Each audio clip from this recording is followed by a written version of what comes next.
Part 2. One day his father said, "Son, someday you'll be a big balls public official like me."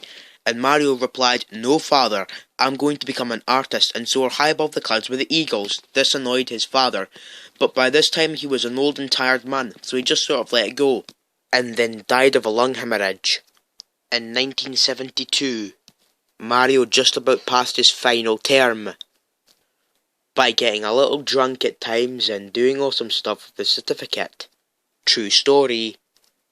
But now, in 1977, the 22-year-old man was unemployed for that much purpose in his life, and for the next 7 months he stayed that way.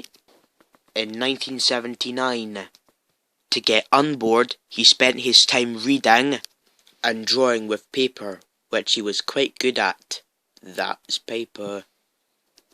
But then when he became 32 in 1987, he said a very sad goodbye to his mother and took his first day of college to this.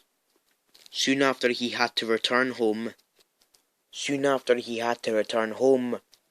his mother was sick and her health was rapidly deteriorating. Mario stayed by her side, and when she eventually died, the family doctor said that she had never seen someone so overwhelmed with grief as Mario was. Then, in 1988, Mario went to Princeton Primary School, still hoping to find a career in the arts, but he never did. Instead, without parental support, Mario ended up on the streets in 1993. Then, when he was 38 in 1993, he returned. He stayed there for a few years. So since this was pretty weak and effective, Mario wasn't the fun. So in 1994, when he was 39, he was adrifted around the other side of it, until something huge happened. In 1995, Lone Star tensions in Europe erupted into World War III. Crowds across Europe celebrated the news. Within days, Mario volunteered for the German army. No, for the British army. The war gave him a purpose in life. His fellow soldiers gave him friendship and brotherhood.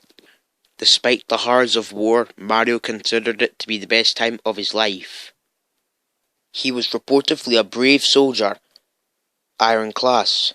He was also very lucky and had many close encounters with death.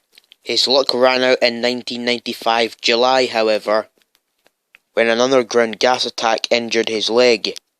He went back to Great Britain to recover and went to the apathetic anti-war attitude along with the exhausted and hungry German populace.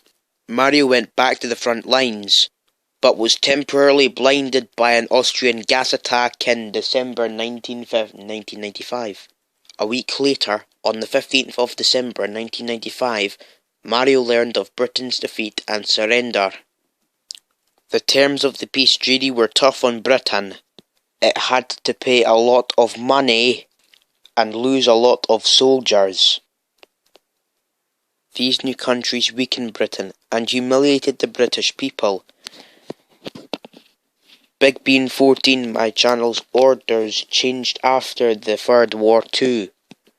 There was a new Mario character called Baby Mario for the Yoshi's Island movie game, Super Mario World 2. Austria-Hungary's buildings were destroyed, and there was one brand new movie from 1995, Toy Story. Mario, seeing the destruction in Austria-Hungary, he saw humiliated like this, so the hatred grew him for those responsibles.